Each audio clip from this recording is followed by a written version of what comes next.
Welcome, everyone. Hello. Thank you for joining us.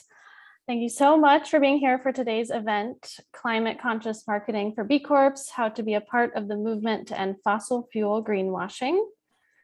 This event is proudly hosted in partnership with the B Corp Marketers Network and the B Corp Climate Collective and facilitated by us at B Lab US and Canada.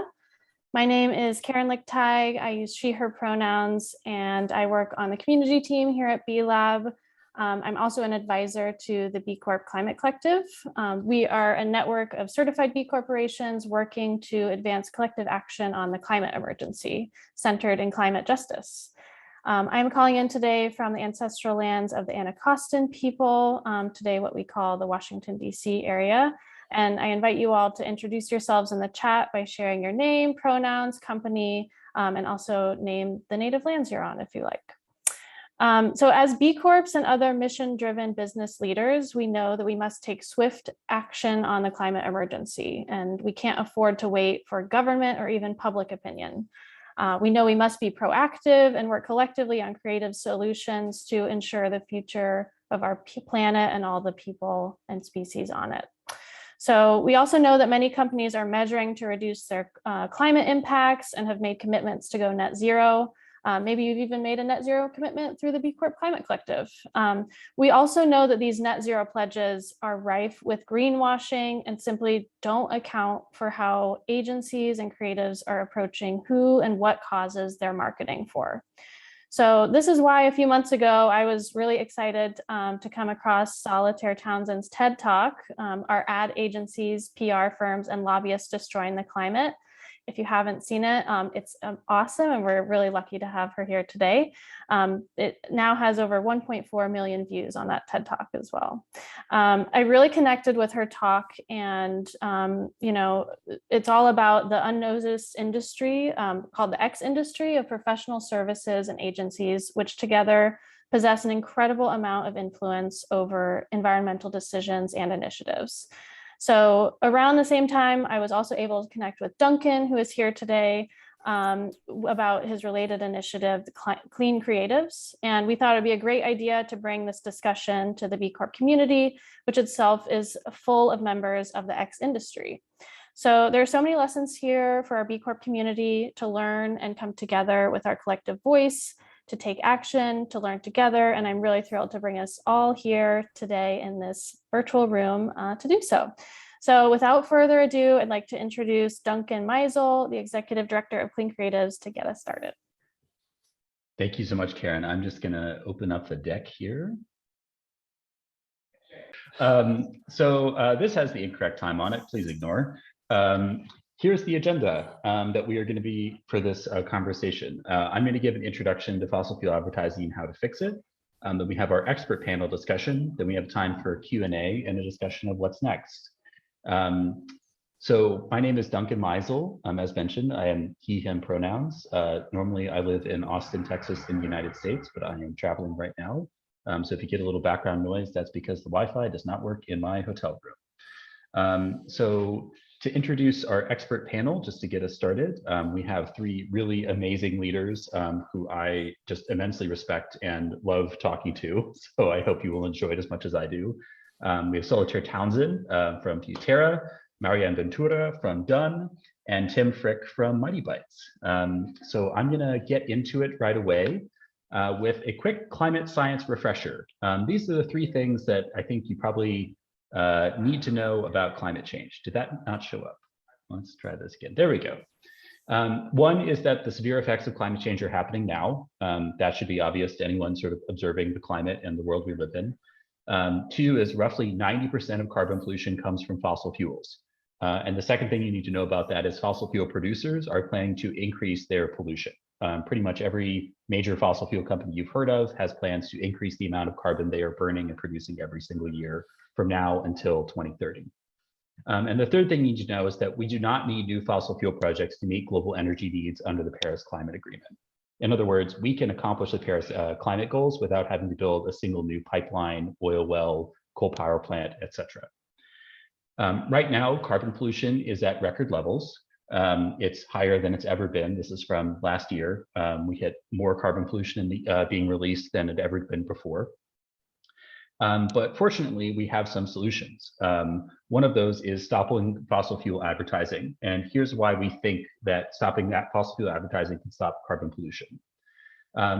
This is a graph of cigarette sales in the United States. This is the amount of cigarettes smoked per day, and then roughly the rate of lung cancer, which you'll see in a graph in a second. In 1970, the United States banned advertising of cigarettes on radio and television. And up until this point, this graph looks a lot like that carbon graph. But after that ban goes into effect, something really amazing happens. The amount of cigarettes being consumed goes down, and the rate of cancer goes down. And the reason for this is twofold. One is just that general sort of communication push saying this is a good product, less people start smoking. But the other is without that communication infrastructure behind them, the tobacco companies have less power to stop regulatory action that's able to bring down the rate of smoking. They can tax cigarettes more. There's more effective government research into the problem. There's bans on smoking in public places. Without the power of persuasion behind them, the same thing can happen with carbon pollution. So basically, fossil fuel companies are the biggest polluters and the biggest greenwashers. Here are some ads from fossil fuel companies that you may have seen before from Shell or Exxon or the American Petroleum Institute and Chevron. And I like to sort of ask the question, and you can put this in the chat or say it in your mind, what percentage of the industry's capital expenditures, aka the money they're spending on new projects, on average, do you think are going into renewable energy? You could type that into the chat or just pick a number in your brain for one moment. Just what percentage you think that is, based on these advertisements or what you've seen about the companies in the past. All right, I see we have some guesses. Okay, we have some cynics, 3%, 5%, 10%, okay. Well, none of you are cynical enough because the answer is 1%. This is the average spending that fossil fuel companies or big oil companies spend on renewable energy and carbon capture and storage. Remember, they advertise this thing called carbon capture, which is we're going to reduce the pollution by capturing it out of the air. So renewable energy is less than 1% of their actual spending. And there's some examples of this in practice. Here's an ad from Shell about their climate target. This is their net zero emissions energy business by 2050, da, da, da. And if you scroll down to the bottom of that website or read some of their ads, you find this disclaimer. Shell's operating plans and budgets do not reflect Shell's net zero emissions target. They basically admit that what they're advertising is not what they are doing. Another great example of this from Chevron. 80% of Chevron's ads, including terms such as sustainable, renewable, environment, while at the same time, only 1.8% of Chevron's capital expenditures are actually going to not oil and gas projects over that same period of time. Sorry, my very simple prop did not work. So fortunately, there's a solution to this problem. There's a growing movement of agencies and creative professionals and brands working to end fossil fuel advertising and PR. 3 of them were on this call. And we actually think that clients, particularly clients from the B Corp community, actually hold the keys to transforming the advertising industry. So I've actually spoken to people in the industry who work at large holding companies that have fossil fuel clients, and this is their ask. They say, we need to hear from the companies that shape our bottom line in order to give leadership the incentive to fire our fossil fuel clients. They are interested in hearing from brands and companies that hire agencies to have them weigh in. So this is what our ask is, the movement we're trying to build now is the Clean Creators Pledge for brands. And this is what that says. It says that we will pledge in future RFPs and agency reviews, we'll ask agencies to make no new contracts with fossil fuel clients, such as fossil fuel companies, trade associations, or front groups. We have a breakdown of what that means and who those companies are on our website, cleancreators.org/lists. Here are some of the other the organizations that have signed this pledge themselves. These are environmental organizations that signed this letter, specifically because they believe that having fossil fuel clients is antithetical to the purpose and mission of their organizations. So we have a few FAQs about, would you have to change your agency now? No, you wouldn't. It's just a commitment to include this request in future RFPs. You'd be asking agencies to not work with new fossil fuel clients, and there are no costs to join. So this is available to anyone who would like to be a part of this network. Here's Suzanne already. Over 300 agencies joined with over 900 creatives, plus 26 brands, companies, and nonprofits. So this is a growing network, and you'd be in really good company. And here's just a quick take on why we think this is important for brands and companies that are trying to grow sustainable businesses. First is that fossil fuel greenwashing actually harms green brands. Here's an example of this from Seventh Generation, where you have a company that does invest a lot in impacting their products, making them better, and BP, which is a company that has made much smaller, insignificant commitments really to sustainability, is able to have the same look and feel, which makes it harder for consumers to identify real solutions. There's also conflicts of interest. The major PR company Edelman was working with Tazo, the tea brand, to plant trees in communities affected by refinery pollution. At the same time, they were working for the American fuel and petrochemical manufacturers to increase pollution from those same refineries. We also think that fossil fuel ads are designed to obstruct clean energy and clean business. If GM is going to achieve their goal of 100% electric vehicle sales, they need climate action from governments. Their agencies also work with Saudi Aramco, which is doing everything possible to stop that action from happening. And your creative ends up in pitch decks that are sent to fossil fuel companies. The top priority of fossil fuel companies is to make their businesses look socially responsible. And when you have social business agencies doing socially responsible business with you, that's the example of the work they send to those fossil fuel companies when they want to have their business.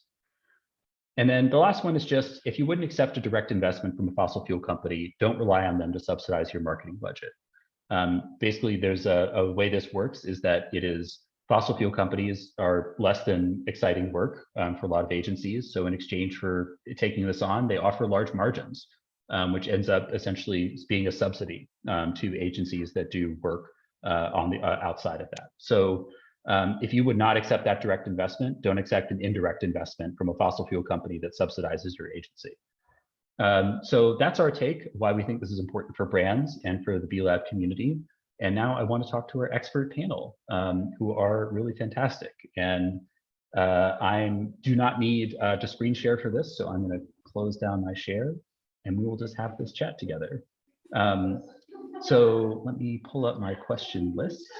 The first person I wanted to chat with was Tim, to talk about the Marketers Network and the mission in general and how this all fits together. Sure. Yeah, the B Corp Marketers Network is a partnership between B Lab and marketers at B Corps to promote ethical, responsible, and more sustainable marketing and advertising practices within the B Corp community.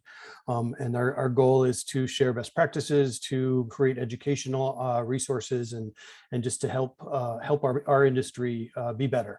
And we think that the B Corps can really lead in this area. That's great to hear. So your agency is called Mighty Bytes, and you've invested a lot of time in cleaning up the supply chain for digital marketing and website building and things like that. So I was wondering if you could talk more about that work and how you see is that being connected to these questions of greenwash, fossil fuel advertising, things like that. Yeah, happy to chat about that. We first became a B Corp in 2011. We were the 9th B Corp in the state of Illinois in the US. And, at the time, right around that time, there was also these academic reports and news reports coming out about the internet has the, environmental impact of the airline industry and kind of all of these big things about the internet's, environmental impact. And so we're like, that's the thing that we build for a living. Maybe we can apply these newly acquired B Corp values and skills to what we do for a living. And so we kind of pioneered this idea of sustainable web design and creating, low or high impact, low carbon, efficient websites and digital products and services, campaigns, et cetera. I gave a TEDx talk on the topic, and we created a free tool called EcoGrader that people can run their URLs through to kind of see how they're doing in comparison to other organizations in terms of carbon emissions and efficiency and stuff. And we've been essentially building on that for the past 10 years or so. And I've written a book called Designing for Sustainability about it. And the idea just being that we want to create as many resources as possible to help others do the same. And generally, in the same way that the B Corp movement is building a new sector of the economy, we're trying to clean up the internet, one pixel at a time, so to speak. And how did you see that as connected to something like the Clean Creatives Pledge? Like, do you see those as being part of the same effort? Like, How do those Yeah, things oh, for intersect? sure. I mean, I think that generally it's being, carbon aware of everything that you do. That was really, well, that's kind of maybe a side entry into what you're talking about in terms of the Clean Creatives Pledge. It's, to me, they're, integrally related. Part of being a B Corp for us is choosing who we do business with. And that's a big part of this. And so we work with a lot of purpose-driven organizations, social enterprises, nonprofits, and a lot of other B Corps and stuff. And so we have had very large fossil fuel companies come to us with seven-figure projects, and we've turned them down. And I've even gotten into a little tete-a-tete with one about the efficacy of whether climate change is real or not. And whole other story. But anyway, the point is, we have these things come along, and we're happy to say no to them, because we know that we're in good company with the B Corp community, and we want to be a better company and aspire to something better. And so that means aligning who we choose to do business with those kind of B Corp values that we have.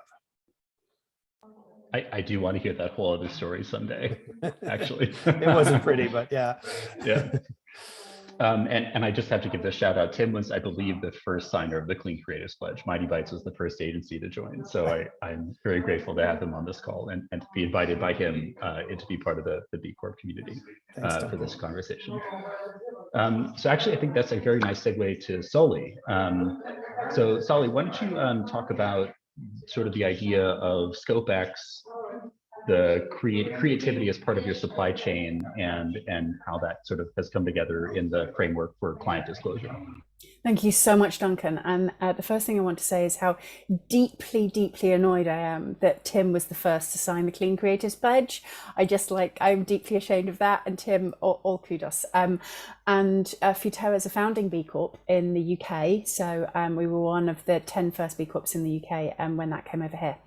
And in many ways, B Corps, Clean Creatives, client disclosure reports, the X industry all come together for me about the speed and urgency of movement that we need on these topics.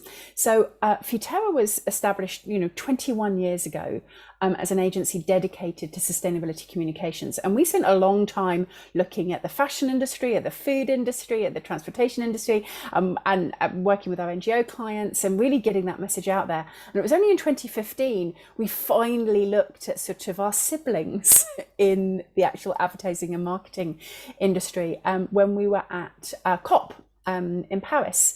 And in COP in Paris, as a signatory to the Global Compact, we were asked to make some sort of big new announcement. We're like, well, honestly, our carbon footprint, our direct footprint, is smaller than a kindergarten.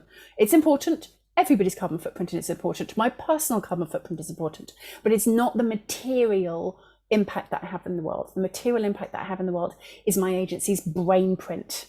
That's what we do. That's our product. And as we all know, under scope 3 carbon, your product is the biggest impact that you have. And so we created a very simple little piece of transparency, which is a pie chart that shows what percentage of our revenue as an agency comes from which industries. So we get this much of our revenue from the fashion industry, this much of our revenue from food, etc. And it's really easy to do because every company has what's called a SIC, which is a standard industry code. So there's no sort of worry about working out which code you are. That then died a death. Nobody paid any attention. It was completely ignored until a couple of years later when we invited the other B Corps in the UK to agree to do the same, which many, but not all, did. This has now absolutely snowballed, and that work and that thinking about this industry X, this industry of influence, which is essentially what we are, that's what we sell. And if we didn't, and if anyone who says, oh no, we don't sell influence, is not very good at their job. It's literally what we do. And I was invited to make the TED Talk, which, and thank you so very much, Karen, for pointing out, it's 1.4 million views. It literally just clicked over to the 1.4 today. So good news. This is the most basic level of transparency possible. I'm sorry that there is so much more we need to be doing as an industry. This is the most basic level of transparency, which is to say who pays our bills. You don't even have to name your clients. Fura is under confidentiality with some of our clients. You do have to name what industries they come from. And I'm so excited to announce that a couple of weeks ago, I'm sure many of you will have seen it, the Race to Zero, which is the UN's official campaign that allows businesses to join the Paris Agreement. It's the only official way for a business to join the Paris Agreement. They published their new criteria for what it takes to join the Race to Zero.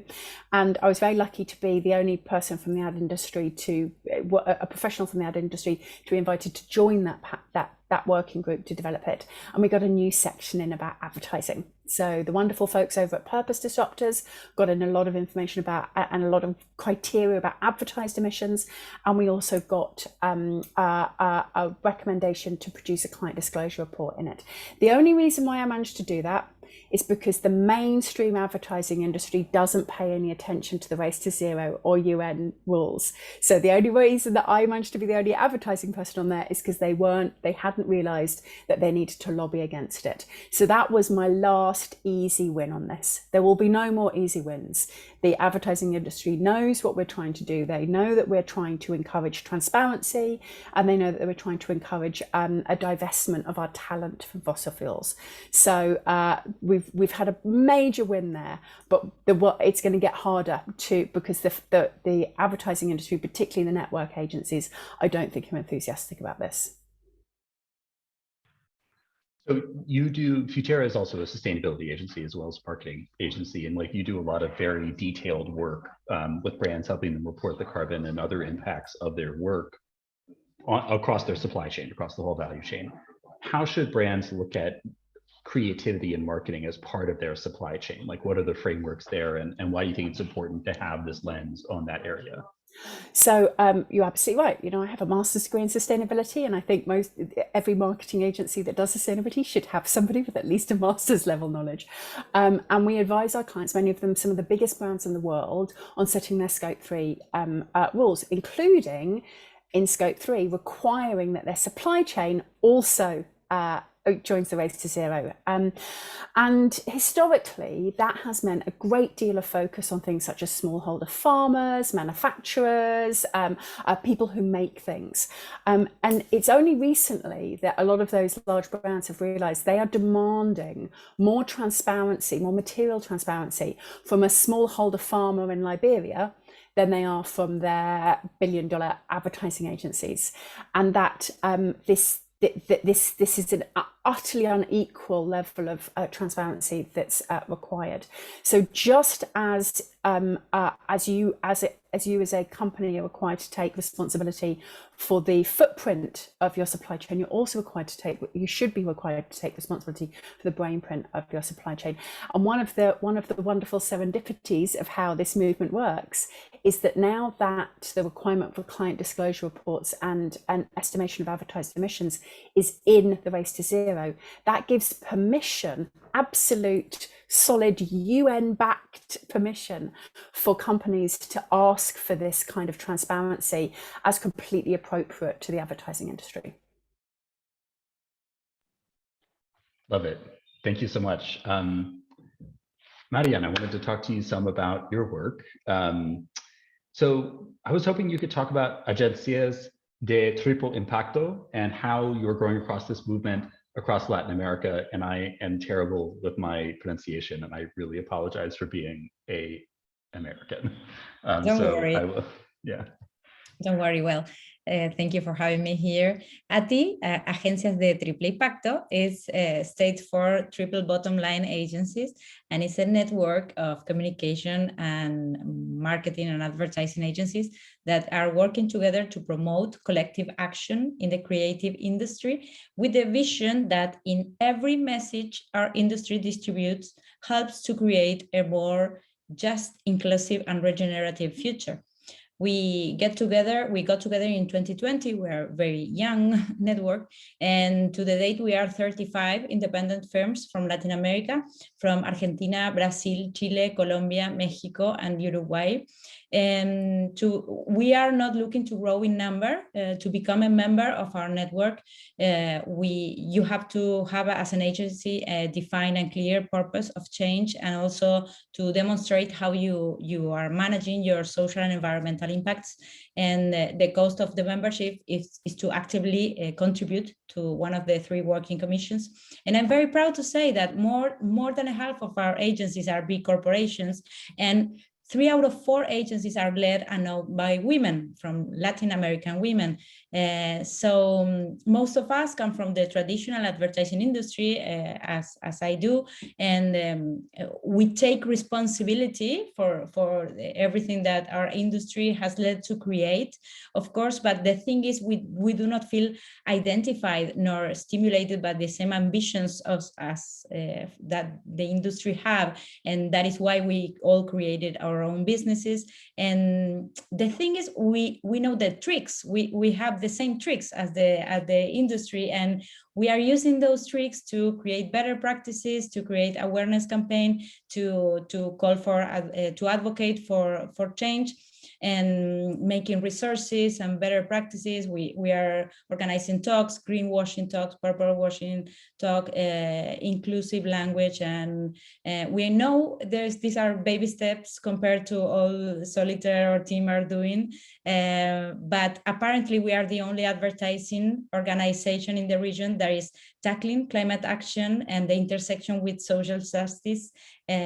So with all these activities, we are not only speaking to the advertising industry, the brands, or the professionals, but also to the junior talent, to the future talent, because I am very positive that this will help them to be the leaders of a more inclusive, just, and regenerative industry in the near future. I love it. And I know there's a lot of specific challenges that you're tackling with just like how to approach this issue in Latin America. And I was wondering if maybe you wanted to dive into like how you see this conversation proceeding in the countries that your network is in versus how you see it sort of happening in places like Europe and North America. Well, something funny when you presented the records, and this month, the energy minister of Argentina told that the unconventional production of oil and gas has hit record levels in 20 years, and it has no ceiling in our country. So those 5 windmills in your advertisement are not running this economy. And oil and gas are the main sponsors of each sustainability event, each sustainability section, each sustainability ranking we have. So we are battling in with a big enemy that in Latin America is still seen as a very prestigious client, because has, of course, massive profitability and is everywhere. And the conscience is still so, I don't know how to say, but there is at all, there is no conscience about this big lobby. Also, the chambers are lobbying for the oil and gas industry, and so it's very difficult to build in this scenario. And I will ask the question that I told you I would ask, and instead of going off script there, I apologize. But one of the things that I love about your work and your story is that you actually at one point did do advertising work for fossil fuel companies. And just with the perspective you have of doing that work then and the work you do now, what do you think it's important that sustainable brands and the B Corp community know about fossil fuel marketing and like how it impacts their ability to build a more sustainable future? Yeah, well, as you mentioned, I work for CSR and sustainability and corporate affairs from the big players, and I must say that I did that because I had the conviction that I was I was helping them to be more transparent and to drive accountability doing their sustainability reports. Of course, later did I came to understand that this was merely risk mitigation. So as you told earlier, there is absolutely no question that the oil and gas industry is not committed at all to any transition, and it's all greenwashing. It's as you've seen the news in our papers, you can be totally convinced that there is no transition. So what I can tell to the people working behind those brands is the question I asked myself once, and I think the team did the same questions, but is what I am selling, will I be proud of what I'm selling today in 10 years from now? Which side of the story I want to be on? And of course, we have the answer. If we want to be part of the solution, we cannot be advertising the problem causing it. And greenwashing today is the main obstacle and the main enemy of any possible transition and any possible effort in case they are doing. And the most important thing from what a marketer's point of view, is that they are, with greenwashing, they are destroying the most valuable asset that every marketer and every brand strives to build, that is consumer trust. And that is, for me, in a way, they are killing their own business. And I think trust in sustainable solutions in general, and like the ability of corporations to take on these projects. Like, I think there is a spillover effect there that is really important. Yes, totally. Yeah, and so I have a few questions that I just wanted to ask all three of you, because I think it'd be really interesting to kind of put these in conversation. I put 3 in the document. If we only get to 2 because of time, I want to make sure there's lots of chances for everybody to weigh in the chat and Q&A. So we'll see where we end up. But you know, I'm not part of the B Lab community except in this way, in this chat. I run a nonprofit, and I know that this community is really strong, and it takes a lot of work to get here and to be a part of this. And I really admire that about B Lab and everybody who participates in it. So as 3 people that have done the work to be a part of this community, to participate over so many years, to be a founding member in the UK, which is very cool. What's your ask for B Lab community members on this issue right now? How would you like to be working together? And whoever feels like they have an answer can start. I'll jump in, because you're absolutely right. The community is precious. It's, you know, it's the community we all want to belong to. And as everybody else on this call knows, it ain't easy. It is, you know, it is difficult, and it's a pain in the ass, and it's a lot of work, and you've got to maintain it. And the poor ops team, every time you've got to updo it, are like, oh, I've got to do that again. It is, you know, it's hard to get. And that's one of the things which makes it precious, because it means that you know that you're in a community of people who care enough to have built their businesses in this way.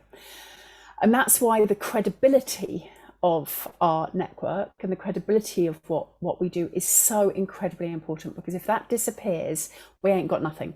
If the credibility of B Corp is undermined, there is no B Corp, because it is entirely predicated on being the best of the best, which is why it worries me so deeply that you could have an agency for whom the majority of their revenue came from oil and gas could be registered as a B Corp, even though an oil and gas company can't become a B Corp, because you can't become a B Corp if more than 50% of your revenue comes from oil extraction, prospecting, etc. So we're in this very weird position, and it's not just agencies, it's all professional services firms, all of those of us who sell our brains and our talent and our insight to clients rather than selling stuff. We sell our brains, not stuff. All of those industries are probably, we as a group are probably the biggest risk to the other B Corps, because it wouldn't take much for a journalist to take a good look across all the registered B Corps across the world and work out how many of them are working for oil and gas. So I think both we as a group of agencies and professional services firms really want to increase our transparency, increase our commitment, make sure that B Corp is the best that it can be. But we also as a group have to understand that at the moment we are probably one of the biggest risks to this precious B Corp community, because if we actually aren't being kept to the same standard as others, which we're not, because our clients aren't being judged the way they should be, then we could actually endanger the whole movement itself. And I think that's something which isn't discussed enough within the community, which is, as professional services companies, our responsibility to the rest of the B Corps to make sure that our sector doesn't undermine the whole movement. Couldn't agree more with that. That's great. Yeah, also, I totally agree. It's so difficult to have this certification. So what I would like to ask the B-Lab community is to honor this commitment. That is, it put a legal status to your convictions. So to honor in every decision you have to take, in every small, to never stop questioning your practice. And that is the way to improve and to achieve change. Yeah, and to that point, I think the community itself is one of the most powerful parts of this movement. And so I would encourage everybody to continue sharing resources, continue sharing what they learn, sharing their blog posts. One of the reasons that a bunch of us got together to put together the Marketers Network was so that we could do just that. There's so many, climate change is the big one, but there's also data privacy and misinformation and disinformation and all these other things that affect marketers every single day. And so, sharing, what the ethical and responsible practices are around those is really important, because it is changing every day too. I think it's just worth noting that as of today, the UN Race to Zero, which a number of companies have joined that would find it very difficult to become a B Corp, actually has higher standard for our industry than B Corp does. That's where we sit right now, which is not okay, because B Corp is supposed to be the agenda setter on basically businesses being a force for good. So this puts a massive urgency, I believe, on B Corp to firm up the rules for our industry, because we should be the standard setter, not the follower. And I think what's in I joked about, like, oh, it's really hard, but what's really really hard is rigor. That's detail. That's like actually paying attention to all the aspects of this. And I think what's exciting about the frameworks that we're talking about is that we're actually having the opportunity for rigor now, that there are those tool sets that have been developed through Race to Zero and elsewhere that can bring that same framework of, we're going to measure this because we can.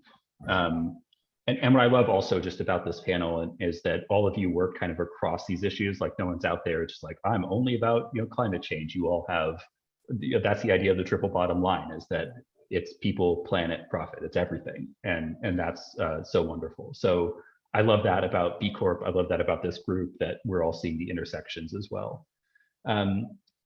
So one question. Said Tim, hit it. I was just going to say, I also want to point out that I think it's okay to put up a magnifying glass and put ourselves under scrutiny, and it doesn't necessarily mean, we all make mistakes. We've all done, things that we're trying to, figure out. We're learning as we go. And so by sharing all of that information, you're able to actually, we can get better together. And so it might be that something comes up that you're like, all right, well, we need to rethink this, and I think that's okay. I just want to bring that up, and point that out as that it's part of the learning journey. I don't need to tell the three of you that running an agency is hard. Like, running a business is difficult. And like it's part of that is that, yeah, you take a step in one direction, you find out that's not where you want to go, and you take a step in a different direction. And like that's what it takes to grow a business. So I don't need to explain that to y'all. You know it. But I actually think that it is hard to do this. It is hard to grow a business with all these frameworks, to be rigorous. And so I think that's what really makes it so important to have sort of systemic changes, to have sort of, I think it's hard to wish for regulation in this context, considering all the other things our governments have to tackle right now. But, what are the opportunities for systemic transformation in marketing? Like, where do you see opportunities for agencies to, take responsibility for their work, but also push for transformation more broadly? Well, I think that there is a business case for sustainability.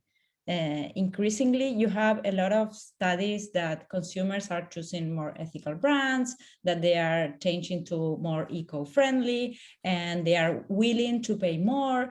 And there is a study from Kantar that says that 22% of global consumers are already eco-activists. That's a lot. So, you have the opportunity. I think that I'm talking in our own terms in advertising.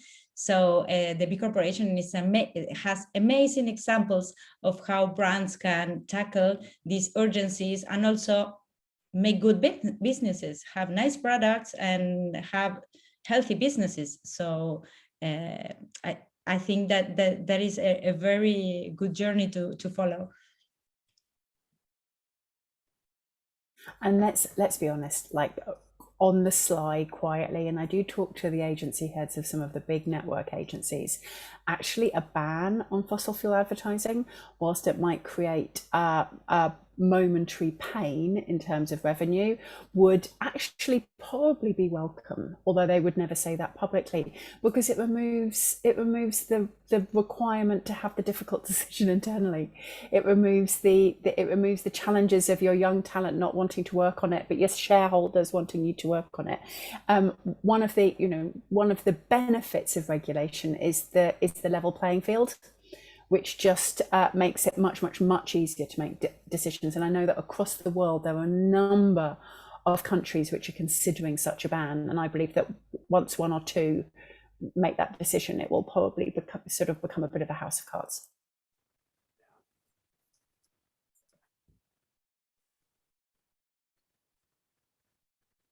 Tim, any thoughts?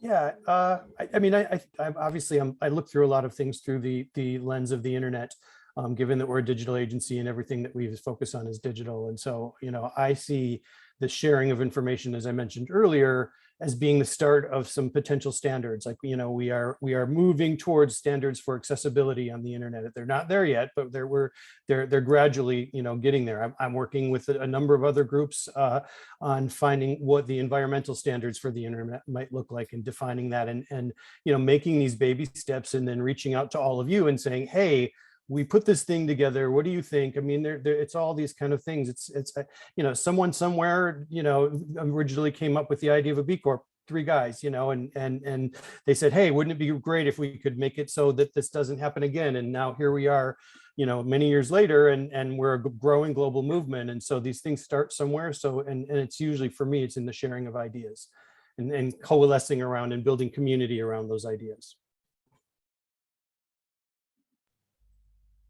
So I had one more question specifically for Tim, and then I was going to pass it to the audience basically. But Tim, how do people join the Marketers Network? If you're B Corp, we have a group in the US-Canada Marketers Network group in the Beehive. That's the best way to get updates on things. And so if the Beehive is the social network for the B Corp community, so join that group, and we'll be posting all of our updates there. And then B Lab has been really great about sharing our updates to the broader community as well, through email, newsletters, and stuff like that.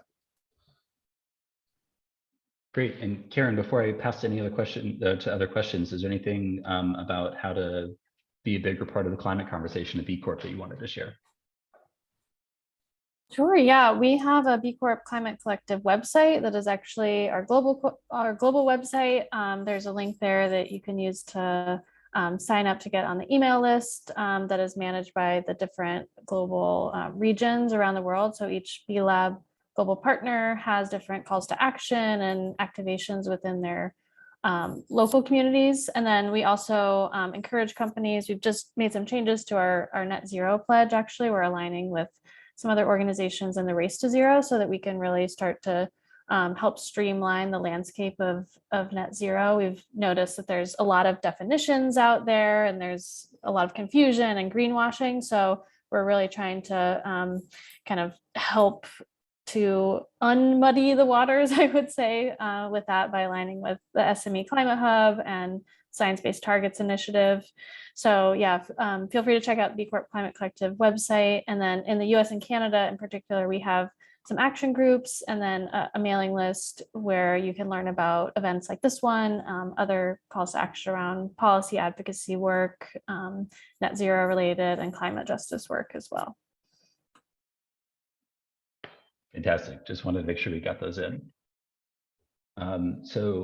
Adrian asked a question, which is the fossil fuel industry aware of this pledge and have they issued a response?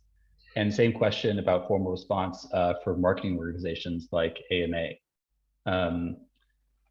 Speaking for myself, I'm pretty sure that at least the CMOs inside probably those big companies are aware. I assume that if you're the CEO of Exxon, you have many things to worry about. Maybe this is one of them, but I don't know for sure.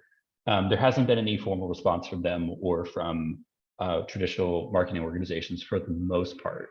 But Tim, Sully, Marianne, I invite you, if you've seen any response or seen how this conversation is working inside those more established organizations. Have you? I don't know how this is proceeding.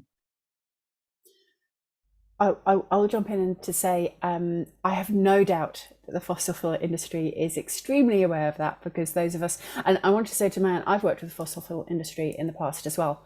Back 10 years ago, back at the time of Beyond Petroleum, and I always say they're a bit like a bad boyfriend. They promise to change and they never do, and eventually I grew out of believing them. A toxic boyfriend. Exactly, they're definitely a toxic boyfriend, and of course they continue to do so, and they continue to convince new people that actually they're going to change, and they never do. But I've got no doubt they're watching us. In fact, I've just noticed on LinkedIn that in the UK, Shell is advertising for a TikTok creator to help Shell to dominate the TikTok environment by encouraging young people to realize what an exciting role Shell has in the energy transition. They are pushing back. They are unquestionably pushing back. But what we're finding is within our industry, there is perhaps slightly more openness. So the World Federation of Advertisers, who are all of the major clients around the world, have invited me to speak at their events, did interviews with us, with both Duncan and I at Cannes. Other industry bodies are at least looking at this and becoming aware of it. We may begin to see some movement from some of the large players. It's going to get harder now because, as obviously the great leader Mahatma Gandhi said, first they ignore you, then they laugh at you, then they fight you, and then you win. And we've moved from being ignored, we're slightly in being laughed at, but I think we are very soon going to be entering then they fight you on this topic. Yeah, and Solitaire and Duncan, you were at Cannes last week, or the week before, was it last week? And I did see a lot of news coverage coming out about the advertising industry's footprint and all that kind of stuff. I'd love to hear, and I'm sure some of the other people here would love to hear, just what that experience was like, and what kind of, did hope come out of it, or what was the kind of overall, or was it just more an exercise in frustration? I'm not going to talk because it's, although it's cute when British people swear, I'm not sure if I can keep the words in my mouth. So I'll hand over to Duncan. Yeah, I was at Cannes in the sense that I was in the city. I didn't go into any of the formal conversations or have a badge, very expensive badges to get into the space. But yeah, I am hopeful in the sense that I think after having someone from Greenpeace march onto the stage at the opening ceremony and a big banner dropped in front of the Palais the day before, the morning of the final awards, and like people coming onto the beach and a bunch of other stuff like that, it's hard to sort of say this isn't an issue to face. And I think I always say that like the hardest part of any campaign like this or any conversation like this is winning the framework. Like people need to understand, like, okay, are the clients the biggest part of our carbon footprint? And I think it's hard to ask to sort of say that's not the thing that the industry should be talking about now. And I think once that's the framework, I think that the answers are quite clear. And it will be hard to reach them, and there will be time and difficult conversations. But I think at the point in which you have large agencies saying, like, we need to look at our clients, I think once that you start to take a look, the outcome is clear and is going to be obvious. And I'll just point out that like the three most shared pieces of content about Cannes Lions 2022 on Instagram were people talking about the industry's work with fossil fuels. And so as I like to say, or as I sort of was thinking about it, is the goal of Cannes or an event like that is to showcase the best of the creative industry's the best of the creative industry's work. What the message the public ended up getting was about the worst of the industry's work. And I think that's a demonstration that like this issue is becoming very hard to avoid. And that's just where the conversation gets interesting, I would say. Yeah. An odd form of hope. Can I just jump in there, because it Yeah. is really important to recognise the positive role that our industry should be having if we could stop this crap. So in the latest IPCC report that came out on April the 4th, there was a whole chapter on what's called demand side, and I have read it, and it was a hard read, and I promise I'll produce a briefing for all of you so you don't have to read it. But within it, they set out quite clearly the role of socio-cultural changes, narrative stories, and behaviour change. And this is, 7 years worth of science setting out that there is really significant wins from being able to change the story, change the narrative, and change behaviours. In fact, sociocultural changes alone could save 5% of demand side carbon rapidly. That is a huge amount of carbon. That's life or death levels of carbon for a number of people around the world, particularly in the global south. That's the role our industry could have. That's what we could do. We could literally become one of the absolute cutting edge parts of the solution. We could ride in on our white horse and really make a difference to climate change, as that global scientific community who have reviewed thousands of peer-reviewed papers on this have now set for us, and they go into detail exactly how we could do it. And that's why I'm angry. I'm angry because we should be having that role. That's what the world demands of us. We're creative, we're talented, we're storytellers, we're persuasive, we understand how the internet works. Like, we're actually good at this stuff, and instead we're selling that talent to the problem. And it's if it was just like, if our only role was selling more crap or not doing so, maybe I wouldn't be so annoyed. But we actually have got this massive sort of manifest destiny waiting for us to take this positive role in climate change, which the scientists are begging us to take, and instead we're working for Shell.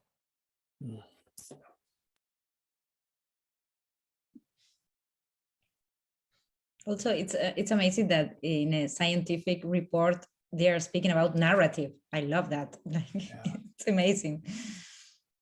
I promise you, I will. I'm working through it. I will post online all of the direct quotes that they say about this. Please don't go and try and read chapter 5. It's almost impossible. But I promise I'll post it all online, because they go into great detail and they show the science and the carbon that could be saved by us doing our jobs properly. Wow. Right. I just wanted to give one final invite to the folks who are in the audience, in the chat, if you had any questions for this really, truly excellent group of people that wanted to weigh in. Otherwise, I will just sort of ask each of them if they have any final thoughts or things you just wanted to share with this community about how to be more involved with your work, or sort of where you want to see this go from here. Marianne, you want to start? For me, it's a daily job, and in a very small scale. About what you were speaking earlier, I think that in every email I respond to a fossil fuel company or gas that invites me to a quotation or to a pitch, and I tell them I cannot work with you because I signed the Clean Creative Pledge. I am making a difference, and I am tickling someone's in that companies. So I believe in collective action and in every small detail. I love that. More is more. Thank you. More conversations, more change. Soli. First of all, the fossil fuel companies don't send me the briefs anymore, because they know it's so. Marianne, I want to see them, and I want to send them to the Guardian. So please, if you do get those briefs from fossil fuel companies, I have so many things to send you. Please, these I am headlines, here. like we have no ceiling for oil production, are so like anti-trendy. Exactly. So we've got to get the best disinfection. What is the line? The best disinfectant is sunshine. So it's like, if you can get all of this out into the public domain, it really cleans up.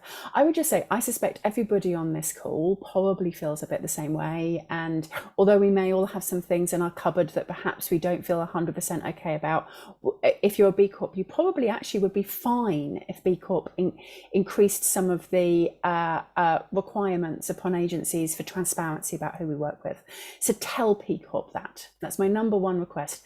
Tell B Corp that you would like things like client disclosure reports to become part of the B Corp criteria, because if our sector and our industry requests that, it will happen. I think if we just wait for it to happen, then this negative revelation might come out. So ask B Corp to make client disclosure reports part of the B Corp criteria. Awesome. Tim, the final word. Yeah. Well, first of all, Duncan, thanks for reaching out and getting all of this going. This is really a great conversation. It's really wonderful to meet everybody and hear all of the different perspectives. I think, my big thing is just be here for each other. I've been excited to see B Corp agencies coming together over numerous years, kind of informally, and just sharing best practices. And running an agency is hard and challenging, and so if we can be here for each other and help us run good, solid, successful companies, we have a better chance at doing some of the things that we're talking about here. And so we started the Marketers Network, again, shameless plug for that, but I think generally the Beehive is a great place to share ideas and especially ideas maybe outside of your own expertise. And I think, just be there for each other so that we can all make sure we're having successful companies. I think that's a brilliant note to end on, pardon me. And yeah, I have great admiration for everybody who does take the time to apply this rigorous framework to their work.